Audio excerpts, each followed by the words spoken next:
This is Cosmographia, the Randall Carlson podcast.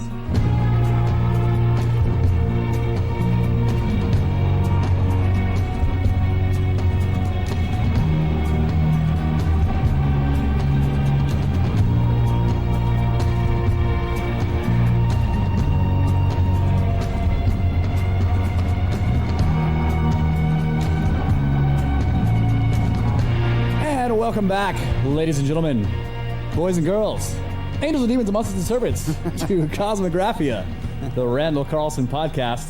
This is our final episode recording for this year, I think. Right, Brad? Last show of the year. Yep. That's right. So it'll probably come out next year, but this is the last show that we'll be recording this year. And I hope all you guys all had a great Christmas. And, of course, the New Year's still coming up. But our Christmas was great. So, how was yours? Low key, it was low key, but for me, low key is fine now.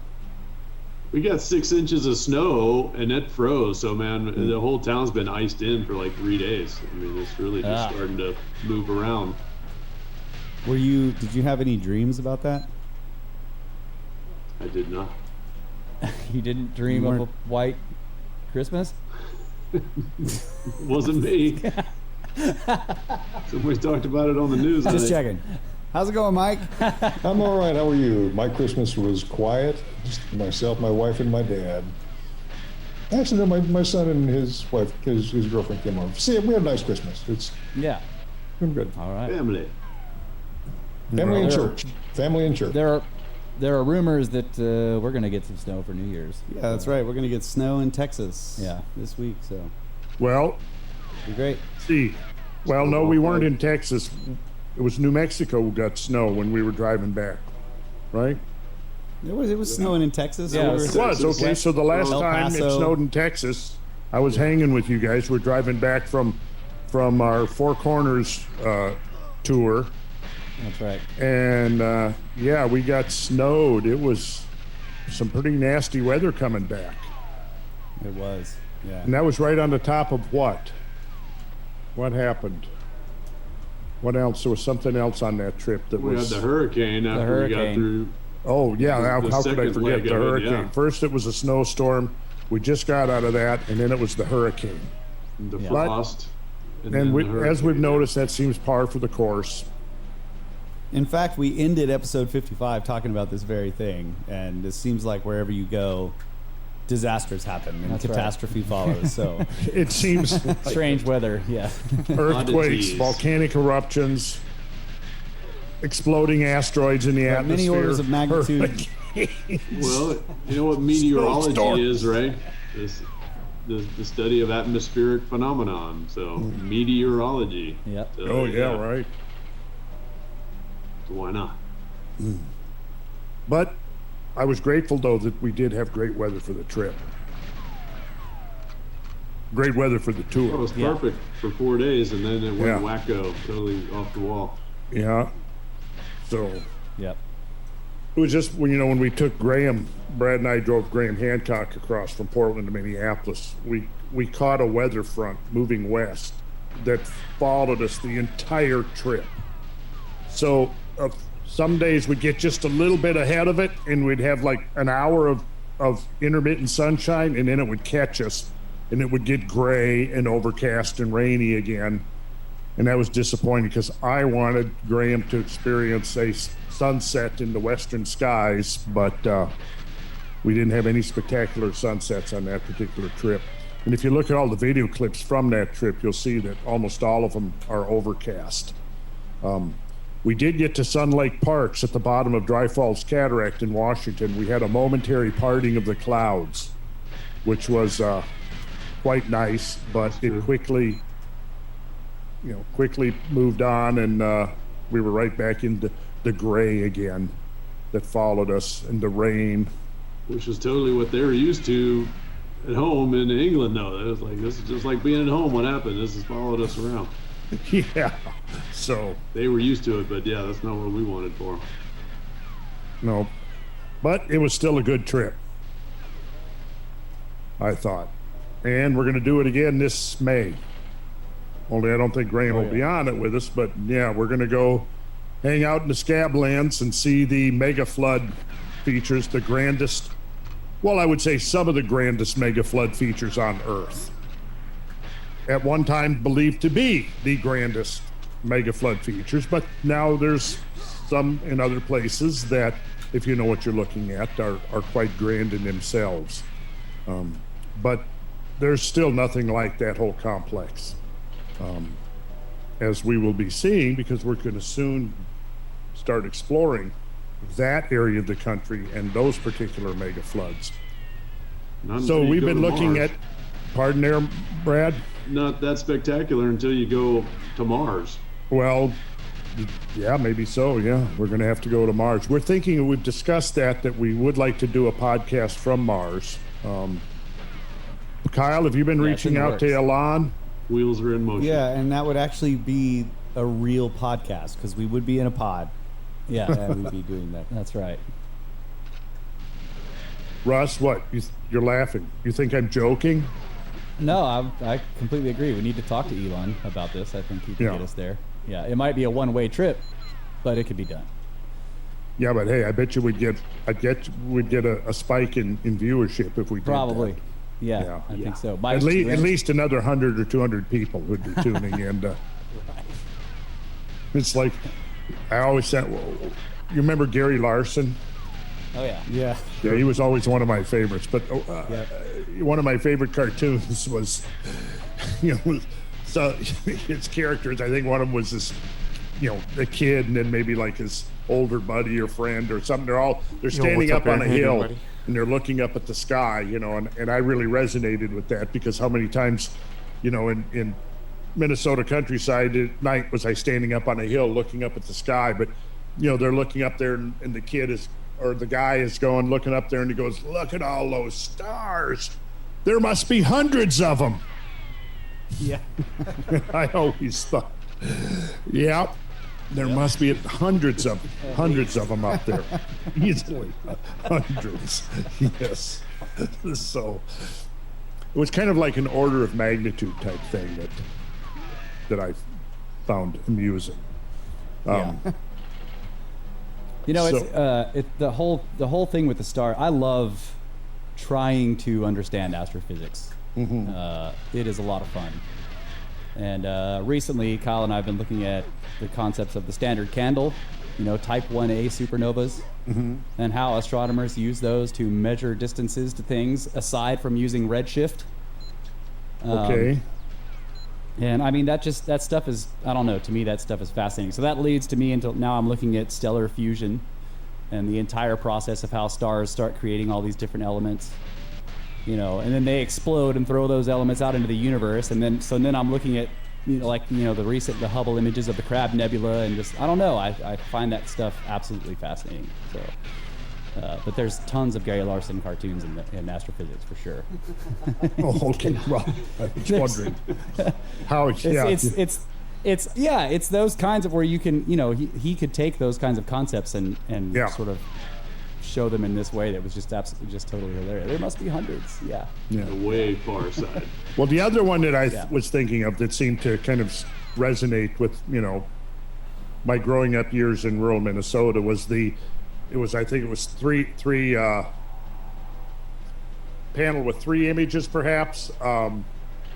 Right. So all the cows are in the field next to the road, and they're all standing up on two legs, and then one of them says, car coming. So the middle panelists are all standing there on four legs, and then the third panel back up on two legs. And I thought, well, you know what, he means this as a joke, but I grew up there, I know that this is real. I've seen that on many a refrigerator. Mm-hmm. Yep. Oh, yeah. Oh, that would be sort of a suitable place for it, I guess, on one's refrigerator. Okay, so we have to be more serious here now, guys. I think that should be part of our new, for the 2021, we have to be more serious. Yeah, sorry about the cosmology tangent there. We won't do that again. And sorry about the reference to Gary Larson. We're going to And No smiles, Brad. Stop smiling. This is a serious show. this is from now on, this is all serious business. That's right. We cannot be talking about these subjects and having fun at the same time. It's unacceptable. Ross, Some will get mad. Ross, Sorry. you're laughing. Might have to have a new Hollywood Square. Ugh. Yeah, so wipe that shit-eating grin off your face there, Russ. Okay, well, as it turns out, though, I do find that hanging out and looking at, evidence of cosmic catastrophe and worldwide disasters does have its moments of levity. So, Yeah. It better. which of course brings us to the Levites. And if you recall, who was it that transported the Ark of the Covenant on the staves? Now you ask yourself this: how do you have an Ark of the Covenant that's going to be sheathed in thick layers of heavy, dense gold, that's going to be so heavy that no 3 or 4 strong guys could possibly pick it up? But they're carrying it on wooden staves? I don't know. It always struck me as a little something curious going on there, until I realized that the clue, the answer to the conundrum, is in the word itself. So you think about that, Russ. The Levites. The Levites. Okay. I'll think about it. Think about it, the Levites. Levitation? Maybe. Just maybe. Well, where did the word levitation come from? Levity, see? Levity. See, levity brings us to levitation, which brings us to the Levites, which brings us to the Ark of the Covenant, which brings us to radio transmitter directly to God. So interesting how these thought processes work. But see, isn't that the Kabbalistic method? Is you take something totally innocuous, totally mundane, something totally everyday, and hidden within there, like the energy within the nucleus of an atom, is this profound meaning. And if you just peel it back, that meaning will start bubbling, boiling out. So that's what I like about some of the getting into the mysteries. Is it turns out that a lot of the things we take for granted, the everyday stuff that we never think about twice, is actually potently loaded with deep and profound symbolism. What was the quote that you said early on in the show? I think it was during the Atlantis episodes. I remember the end was like, it will be everywhere and perfect. Does that ring a bell? The ancient knowledge will again abound and overflow as water upon the earth. The remains of this knowledge are everywhere about us, in everyday use, and perfect. The restoration of this knowledge will point to the period prior to the confusion of lip. Yeah, you can mull that one over in your craw and see a craw. Think about it. What's a crawdad, right? Think about the 18th trump of the tarot deck. What is it, Kyle? The 18th major arcana of the tarot deck is, I showed you just moments before. Just moments before. Yes, moments before we started. You're almost The there. cross? Mm. No. What was No. Is it the moon? I don't know. I'm wild guessing here. I have one. take a Would that while? be- Yeah, Would that be the hidden moon? that would be the moon. Yes, the Okay. 18th trump. And you remember what's happening in that picture? You've got 2 towers, you've got a wolf and a dog, and then you've got a pond in the foreground. And what's crawling up out of the pond? A crawfish. Yeah. See? All right. So I said, mull that over in your craw, Kyle. And see, what should have instantly happened as you did that, you should have gotten replete, a full color graphic image of the 18th major arcana of the tarot deck, the moon. And you should have pictured the two towers, the wolf and the dog, and you should have pondered, what is the significance of the wolf and the dog? Well, clearly that represents an evolutionary advancement from the wolf, which represents the wild, untamed part of your nature. The dog is the domesticated side of your nature. But it also represents the actual transformation of the wild wolf into the domesticated dog who becomes the helper of humankind. And the little dog that is accompanying the fool in the 0 major arcana, the fool that's about to step off the cliff and plunge down into the world below, but the little dog is going to go with him and be his guide and his eyesight and his link to the primal world. You see, so now we have the dog, and then of course dog is what spelled backwards? God. Did you ever think of that? I did, yeah. I'm sure everybody does think of that from time to time without necessarily thinking if there's any significance Yeah, to I that. didn't think about the significance of that now. Until you start pondering the significance of the dog star. And when I say dog star, I'm not talking about Lassie. I'm talking why about. we're being You're being serious, serious, right? which is why I'm we're being serious. serious. Once again, yes. The key word for 2021 is we're going to be serious. So, So the dog and the wolf also remind me of Enkidu and Gilgamesh. hey, now yes, that's how the game is played. That's right. It's correlation, association. That's how the system works. That's how the cipher has been set up. You've got this collection of things that are part of our everyday. Everybody, we all have dogs, right? But there's profound symbolism to the dog because the dog at some point became allied. It became two species formed an alliance. And that alliance particularly was critical to the survival of our species.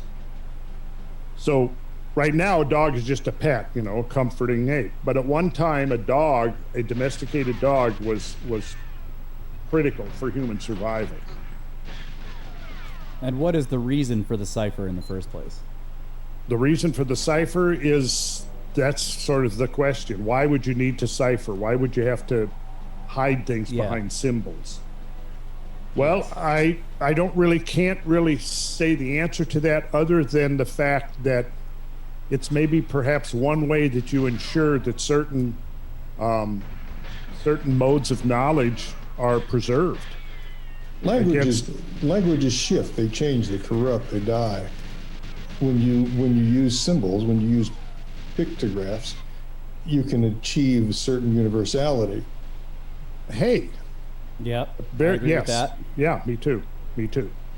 I would say that's a But definitely. then again, you turn around and you look at, for example, the Egyptian hieroglyphs, which took forever for us to translate, and they are pictographic.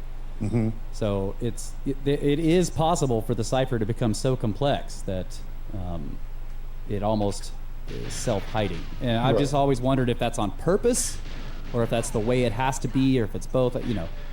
But see, but the problem, that is the flip side of using symbology, is the interpretation. How do you interpret the symbols? And because languages do shift and to change and die, these things have to be constantly rediscovered, unless you have some sort of ancient reference or things like in the Catholic Church, you have vestments and you have vessels and you have all kinds of arcana and symbology, and the church goes through the same liturgies year after year after year to make sure that these things are understood generation after generation after generation. So there is no doubt. That's why you have dogma. And even then, things shift, meanings shift. But like Randall's talking about the Tarot, I don't know much about the Tarot. I don't know anything at all about the Tarot, except I've seen people use them. But it is interesting when you talk about the dog and the wolf being opposite sides of the same creature. That's very simple. But what are the alternative interpretations. Well, yeah. So you have to have some way of making some kind of really solid connection. I mean, with any cipher, it starts with being able to at least connect one or two of the symbols. That allows you, because of course it's just like, we've used this reference before. The connect the dots. We all played with connect the dots when we were a kid, and the dots were all numbered, and you start connecting them, and then at some point you get to number 7 or number 13 or whatever it is, and then you go, oh, I see it. It's a rabbit, right? It's a jackalope, whatever the case might be, right? The thing is with the mysteries, the symbols, the symbology of the mysteries is we've got a bunch of dots, but they don't have numbers on them. So the first hurdle is coming up with a chronology. That's the first thing you got to do, because otherwise how are you going to connect the dots if you don't know which is the starting point and which is the sequence that you have to follow in order to get some kind of a coherent image out of the thing. However, one of the things that happens in the various mystery traditions is part of the initiation is that you're given keys in order to establish several. You're given clues, hints, so you can establish specific numbers within the sequence. And if you get enough of those numbers, you can. What happens is if you connect the dots in the right way and you get a coherent image, that's sort of the verification that you followed the correct route to get to the meaning that's inherent.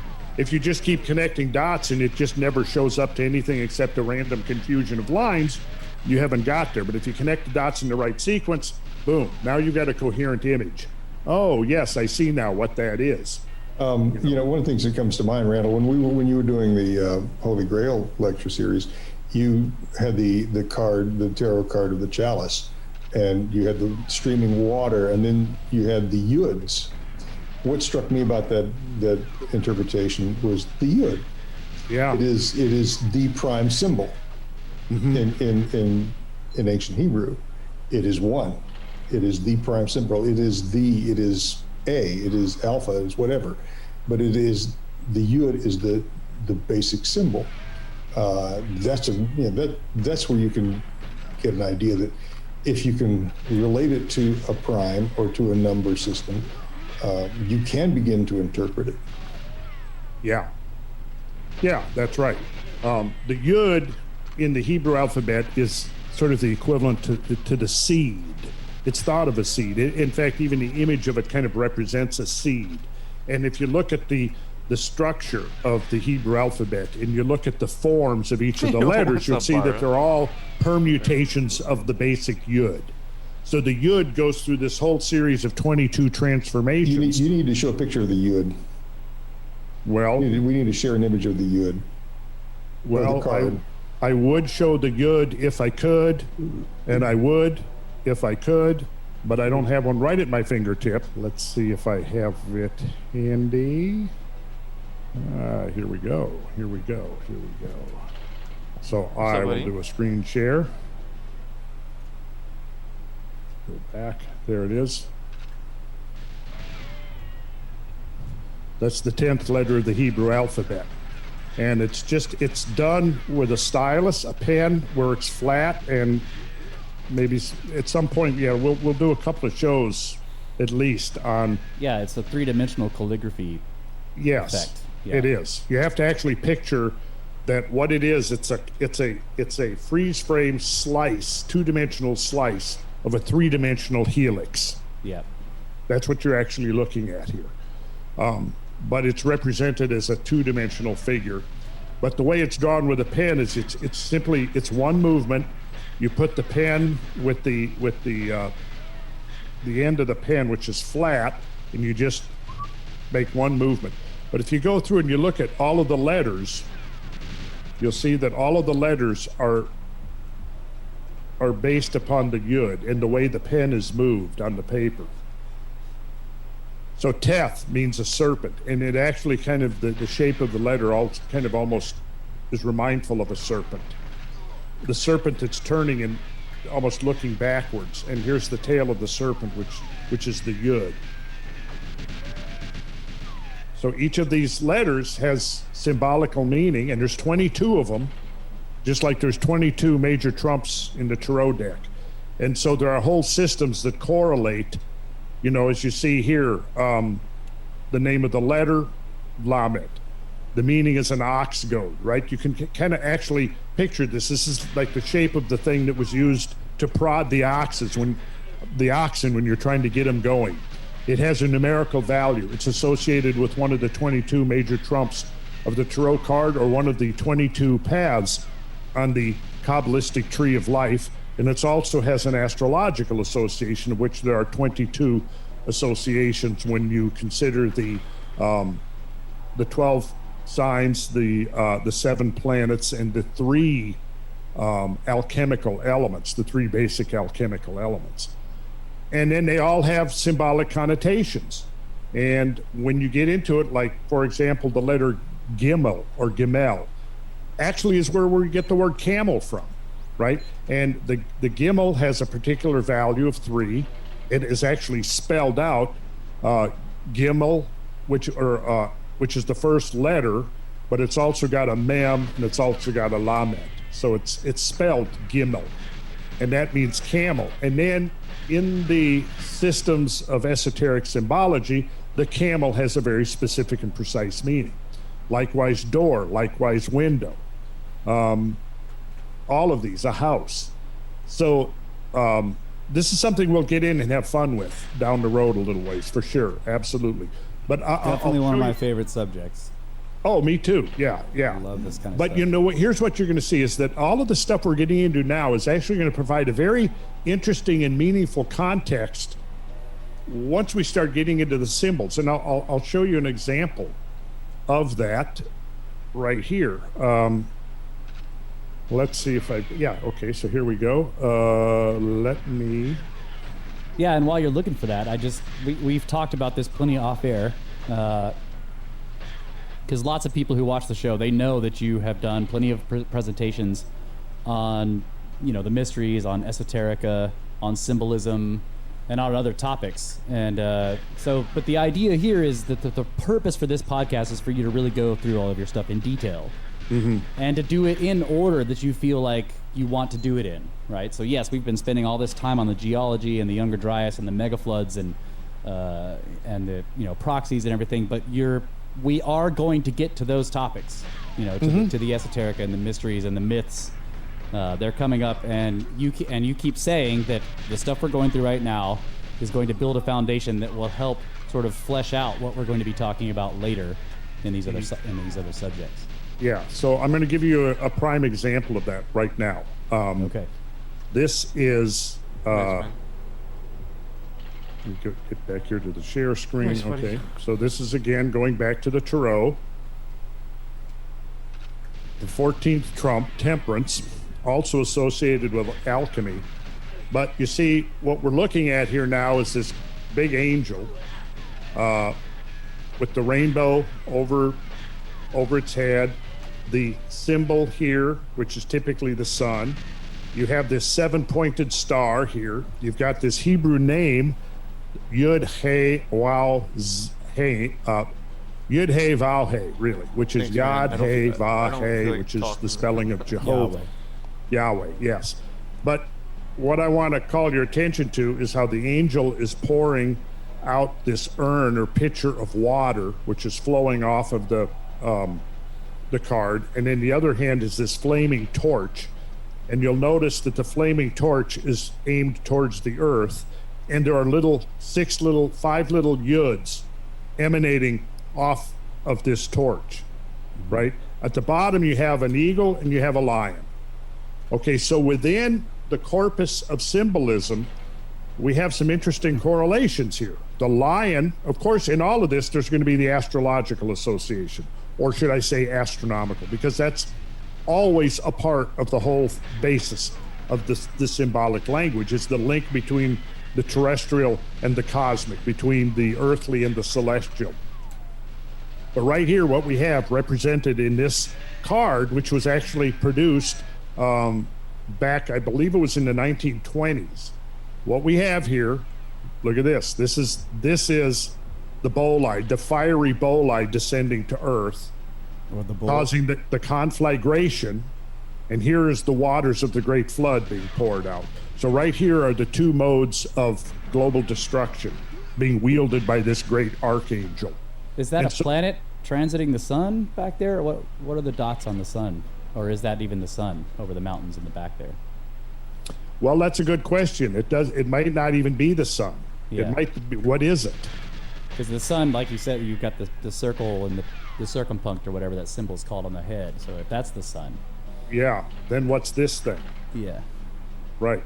And then, of course, we have the lion, we have the eagle, so that would be Leo and Scorpio. So what we're doing here is it's also demonstrating an epoch of the great year. Oh, yeah. By showing these two. So if we talk about the great year, if we talk about the destruction of the world by flood and by fire, which is what we've been doing, right? We've been presenting the evidence that destruction of the world by flood and fire is not just some fanciful idea. We're proving that this was a part of the process and that it happened within the memory of human beings on Earth. And it just preceded what we consider history, right? So No. when we go back and we look at a card like this, basically we're going, okay, we're seeing, here's the two modes, fire and water, the two agencies of global destruction. And then I'll let jump to you, Mike. The Gyges emanating from the descending bolide, the fiery bolide, right? That is very, very interesting because here the Gyges, again, represent seeds. Yes. Wickramasinghe. Okay. Right. Go, Mike. Well, no, the question I have is, you said this particular tarot card was designed in the 1920s. Yeah, this symbology is very ancient. But the tarot itself is not an ancient thing. I mean, they are what seem to date to medieval times. Middle Ages, yeah. Yeah, but again, the symbols in the tarot go back, very To ancient ancient times. Egypt, at least. Yeah. Yeah. So who compiles these images? This card's from the 1920s. Does somebody just sit down and draw this? Where does this come from? I think this is the weight. No, this is it's the Builders of the Addendum, which is very similar to the weight deck. And that's been one of my criticisms. There's so many tarot cards now, and a lot of them are very cool and very potent, but the original version, it goes back to the medieval deck. The weight is very faithful to that, and the Builders of the Addendum is very faithful to that. So if you stray too much from that, you begin to lose that symbolism. As long as you somehow retain it, I think it's valid for each generation to. That's part of it. You can reinterpret the symbolism, but at the same time, you have to have some ultimate reference, which. I'll go back to things like Freemasonry because Mike was mentioning the way that the Catholic Church perpetuates its traditions without it being varying too much, from one generation to the next. That's very much how Freemasonry is structured. So, you basically go in there and you learn rote and you go over it and over and over and over it until you've got it. And so when I was initiated in 78, 79, and going through the ranks and learning all that, I was basically learning the same stuff that the guys, who founded the state of Georgia back in the 1730s were doing. And so, maybe slight changes in the language, but the corpus of symbolism that comes down, that is part of, that complements the ritual, because the ritual provides the keys to understanding this whole mass of symbolism that you walk into when you walk into a Masonic lodge. You go, and you guys, of course, if you go through the process, you're going to see that for yourself. You'll walk through the degrees, and each degree you're presented with this body of symbols, and you're also given some instruction and clues to get you started on discovering the hidden meaning of those symbols. So you're told in the second degree that, you want to learn something about all of the 7 liberal arts and sciences, but the 2 most important are going to be geometry and astronomy. You're basically given that information. And then you go through the whole process, and then you decide yourself to what extent you want to immerse yourself into the study of this symbolism. But like Mike said, it's really old. And I mean, what we see is that there are periods of rejuvenation. The Middle Ages was a period of revitalization and rejuvenation, where the ancient system was essentially rebooted, reborn, revivified, cast into all of these new forms. That's why between the mid 1100s and the late 1200s, you had that was the first emergence of the Tarot deck, but you also had the great enterprise of Gothic cathedral building. You had the troubadour movement that came along. That was sort of the troubadours were the ones who sang and danced and put on plays, played music. They were musicians. They went around from town to town and from castle to castle to entertain. But at the same time, there was something else going on, because they were carrying knowledge. They were transmitting knowledge. And behind their, the plays and the music and the poetry and stuff that they did, there was a whole body of symbolism.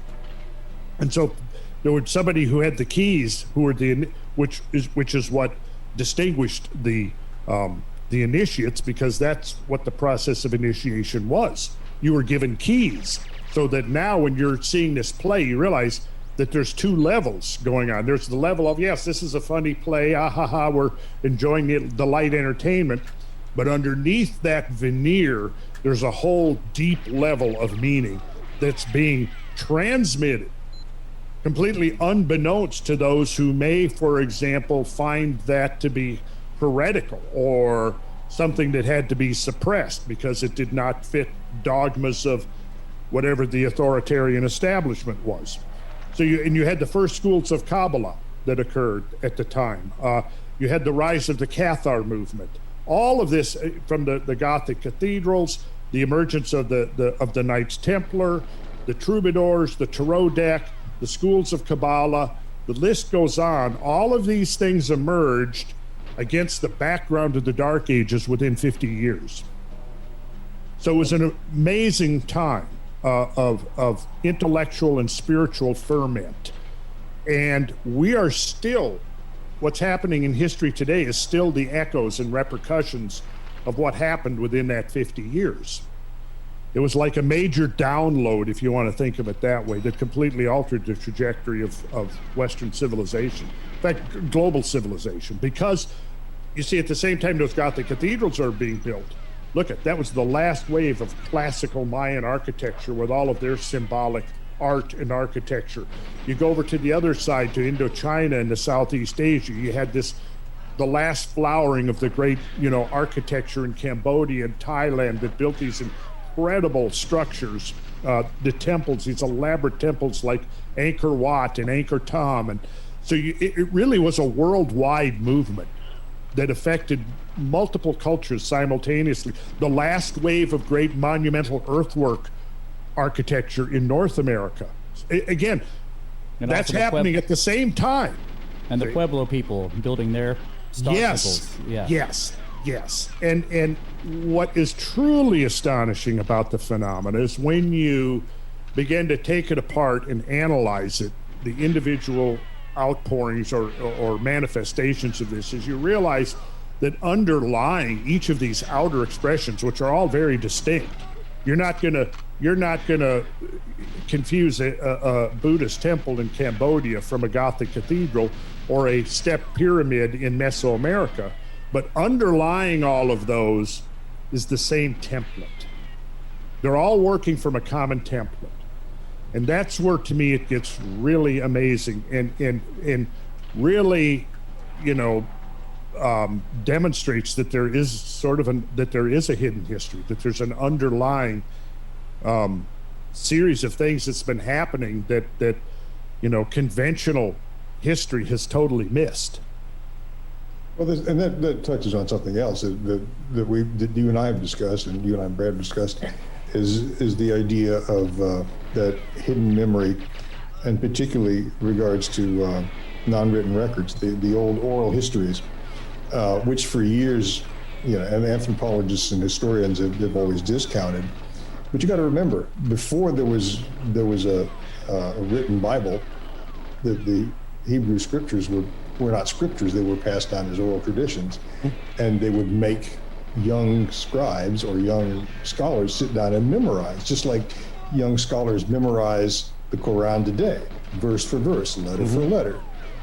So before there was the written word, there was a strong tradition of oral histories where you were sat down and forced and made to learn, wrote for years. And that's the way human history was passed down, long before writing. So hidden within all this, like you say, are these ancient memories. We've talked about Halloween, for example, the ancient memories that are embedded in practices of Halloween. And people are wondering, at this point I'm sure are sitting wondering, what does all this have to do with geology and the cosmology? Because this stuff has happened in human history, and it's where we hear the echoes of it, but we don't understand it. And these legends and these symbols, the symbols of the tarot, the symbols that are carved on ancient buildings and Göbekli Tepe, we don't understand them. We don't understand the symbology, but the memories are there. We need to find ways to interpret them. I think well said, Mike. I think that we're all carrying this, this data. And for most of us, it's hidden away in some folder that we've lost access to, and it's just getting the passwords to open those folders. But so I hope that people got that when I showed that 14th Trump. Now that word is forever going to have connotations, isn't it? At least for probably another generation. But it's also the major arcana, the 14th trump of the major arcana, which was temperance. And of course, in Freemasonry, you've got the reference to temperance, fortitude, prudence, justice. It's because in Freemasonry, there's a lot of moral teaching, but even the moral teaching itself has layers. You see, like we've talked about that, like how do Masons meet on the level, how act by the plumb. Well, uprightness, think of the word rectitude, what that means. It means upright behavior. Rectangle. Yeah. Yeah, right. Yeah. So I mean, here the builder's implements now have moral connotations to them. When we do business, Russ, and at the end of our deal, you write me my final check or I write you yours or whatever, we shake hands and we say we're square. Yeah. Pure 100% Freemasonry. When you say, Kyle comes and tells me one of his, far-fetched stories, and I go, I don't know, Kyle, are you on the level with me? But again, 100% pure Freemasonry.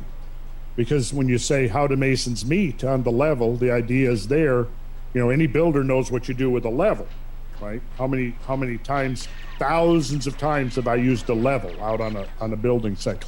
Well, now it has a symbolical connotation to it, obviously, but it also has another meaning because the level is the way you establish perpendiculars and verticals, plumb lines when you're doing a building project, right?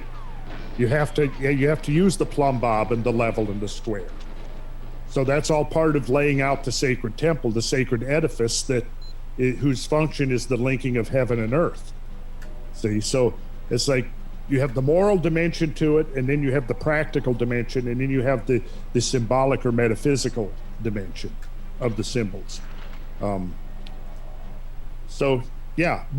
I showed the 14th major trump of the major arcana, and we saw the great archangel wielding the two agencies of global destruction.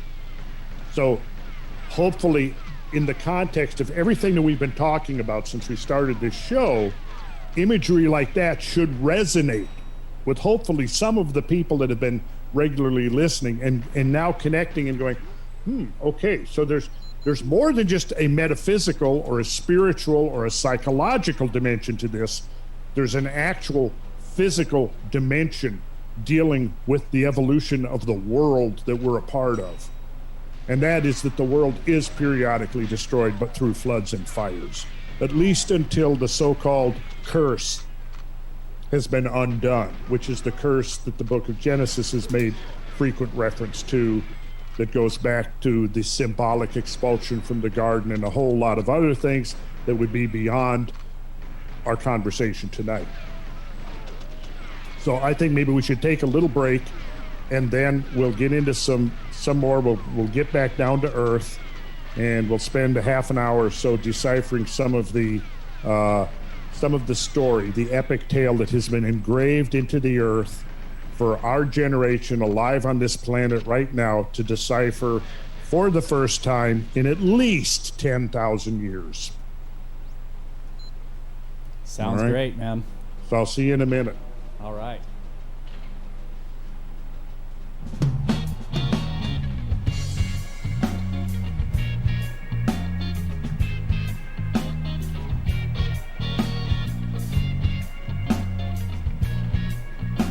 All right, welcome back, ladies and gentlemen. Cosmographia, the Randall Carlson podcast, coming back from the break. And that was a fantastic first segment, one of my favorite subjects. I love the symbolism and everything, so thank you for that. But before we get back into the main topic of the show, we wanted to mention, again, we have our billboard moment here where we all turn into giant billboards for corporate interests because we're all sellouts now. We wanted to mention cbdfromthegods.com. And I think at this point, I don't know about you, Mike, but I think everybody else on the show has now tried their products. I recently used the salve, and it seemed to work for me too. I didn't have to keep it up because pain went away, and it was my feet that were hurting me. And, well, nobody's ever offered me any. Yeah. Oh, you don't have any problems though, right? Yeah, you don't ever complain about I it. get some arthritis in my little. Oh well, Randall. We'll He's a fix it up, guitar Mike. player. Hey, He's a guitar player. Don't let that, don't leave the guy hanging. Yeah. He's got a blister on his thumb. But Hook a yeah, brother up. That's so you've been using it, Kai, I used the salve for a while. Yeah, before I'd go to work, on your feet. on my feet. I put Yeah. it on my feet and then get dressed and go to work. And they were just killing me. I don't know what happened, but Well, they were hurting what me really you bad. need to do, Kyle, is to try to stop putting your foot in your mouth so much. Yeah, That will help. that's really difficult. Touche. Tall order there. Yeah. So yeah, you guys are sharing in all this moolah here, this payola. Nobody ever slipped me any, so I'll just go along with my little pinky fingers aching. No, we're going to get you some. Yeah, because I'm still using the oil almost every day. Some days I forget, but I tell you what, this is no exaggeration. My sleep has completely changed in the last 2 months. I mean, for years I've complained about insomnia. And it's like, I think that stuff has cured me of insomnia. Because I go to sleep and I am out for 6-7 hours. Which I know is, Brad would appreciate that on your road trips. yeah, I would too. I Sure. especially have a hard time sleeping on road trips. And if it wasn't for our trip out to the Four Corners, Russ came in, stepped in at the last moment because I hurried off, left my vial of CBD oil sitting on my desk, and then Russ came through, and I was able to get a dropper full almost every day. So I Every owe day. you, Russ. Every day. Yeah, I don't every think day. we didn't Okay, skip it. every day. All right, Once I every- arrived, you got some every night before we went to Okay. bed. Yeah. Yeah, but Sure, there are plenty I'm options serious. in Yeah, Sedona. I if somebody asked me now, I think, yeah, I mean, I haven't been off of it long enough to see if I revert back to insomnia, but I literally, I've really, it's been a kind of a hardship for me sometimes, waking up at night and then, laying there for hours, trying to go to sleep. My brain is racing. I finally doze off, and an hour later, it's time to get up. and then you're slogging through the day, sleep deficit, but I tell you what, man, I have been sleeping, serious sleeping.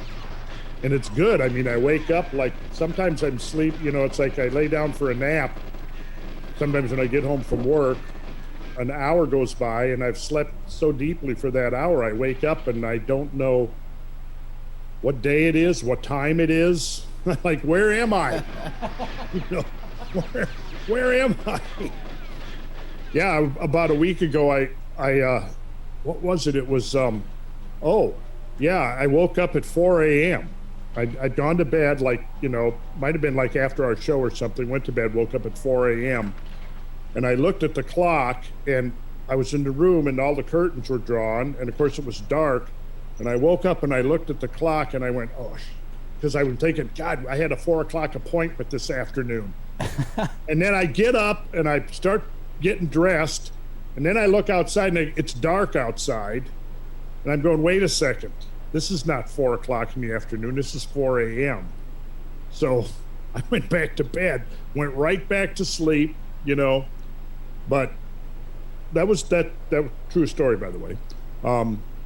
And my point is, a guy who has suffered from insomnia for years, I have not had any problem sleeping since I started doing the CBD oil, and I can't think of anything else I've done different.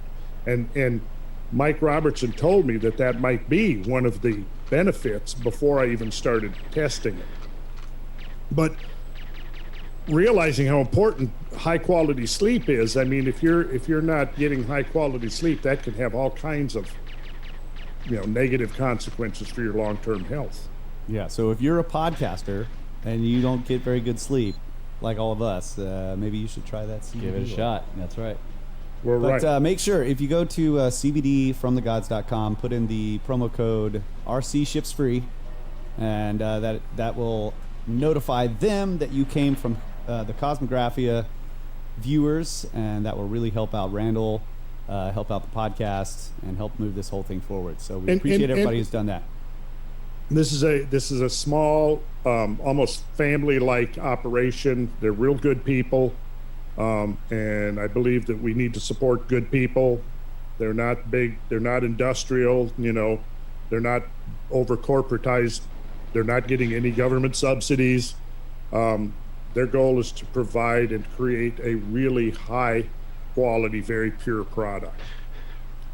So, yeah, and I think if I'm correct in saying this, Randall, what you're wanting for the podcast too is to build more relationships with companies on a personal level, like you have with CBD absolutely from the Gods. That's a part of it, and that be part of our advertising instead of just the random stuff that these ad buy groups or whatever will just pick for you, right? Yes, and I would say this: unless you're ready to step forward and write us a check subsidizing our research, our field trips, and everything that we're trying to do, I don't want to hear any accusations of selling out. Because if you accuse us of selling out, we're gonna be reaching out to you personally and requesting that check for you to subsidize our work. Okay, got that? So wait, you mean this is not a corporate? We're not selling out? I quit. I was told we were selling out to corporate giant billboards. Come on, where's my cash? I'm out of here. Well, I'm not going to say, look, if somebody came forward and said, hey, we'll buy you guys out for $1.2 billion, look, even I have my price. And I would think, let's see, 1.2 billion. What could we do with 1.2 billion? Yeah. I would be coming up with some great ideas, I tell you what. Yeah. I would. All right. So expect some native ads in the future. Yeah. That's what we'll be doing, and Randall will be telling us what to do. Our fearless leader. That's right. Who, me? Yeah, buddy. I'm just well, if Mike says it's okay. I'm just the figurehead. I'm the pretty face that people see when they first, tune into this stuff. Okay, so it's Brad is really the man behind the scenes. Is that what you're saying? Well, Brad's behind me, but then Mike is behind. Mike's Brad. really Well, some people have figured out that Mike is in fact the puppet master. Yeah, controlling the whole. He is running the show. Whole venture here. This is master control. Yes. And his whole purpose here is really just to keep an eye on us to make sure we don't step out of line. That's right. That's right. Doing a fantastic job. Doing a great job, Mike. You are doing a fantastic job, Mike.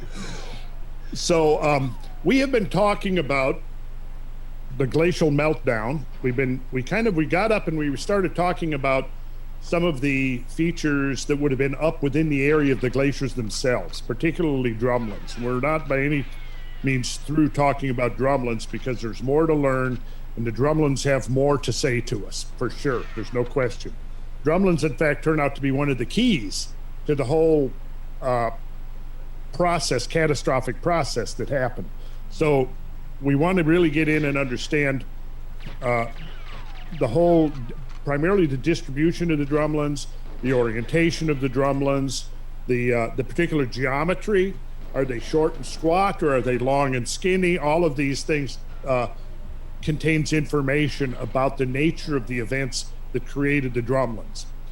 And so we've been looking at that. We've been looking at oversized river valleys, river channels, I should say, to distinguish them from a normal river valley, which would tend to be V-shaped in cross profile, as opposed to one that's more like this, which tends to be a more catastrophic erosion, right? When you have sheer vertical sides rather than the V-shape, because the V-shape, a normal, if you set up a hydrological a stream table, and you create the conditions, the landscape conditions, and then you begin to channelize a water flow across the stream table, it will reproduce all of the features that we can see on a macro scale in the landscape. That's the cool thing about a stream table. And again, it because of the scale and variant nature of what water does, both erosional and depositional, right? So in a stream table, you can recreate by letting the stream flow over a long period of time, hours or days. You can create a V-shaped valley profile, right? But if you put on a sudden rush of water, intense for a short-lived period of time, you're going to tend to have a channel with much more vertical sides, right? So we look at that. That's one of just the geometry of the channel. And of course, when we look at underfit streams and rivers, what we're seeing is that we've seen probably at least a dozen examples at this point, right? Maybe more than that, maybe 15, 20 examples. But we could actually look at almost every river valley, river channel in North America, actually, right?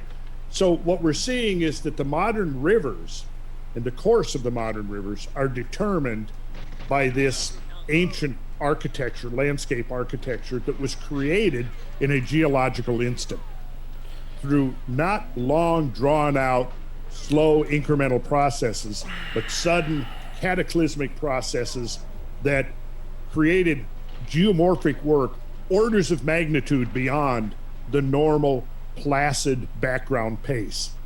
And we're seeing the imprints of these kinds of events, we could call them non-linear events, discontinuities within the continuum of normal change.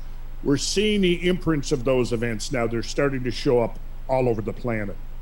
So we've been looking at North America. We've been looking at features that would be both within the glaciers themselves, such as drumlins, tunnel valleys, even some of the overfit stream channels. We've also been looking at evidence beyond the margins of the ice sheets itself, which is then going to be a record of the meltwater flows discharging from the ice sheets, right?